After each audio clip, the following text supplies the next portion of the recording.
மரமாய் புனல் காலே குண்டியாய் அண்ட வானரும் மிரரும்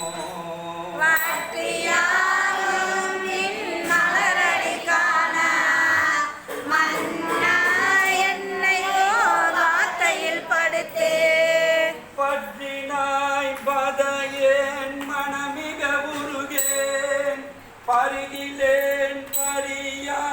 உடல் தன்னை செற்றிலேன் இன்னும் திருத்தருகின்றேன் திருப்பெருந்துறை மேவிய சிவனே அப்புலையோ பொருள் என நினைந்து உன் அருள் புரிந்த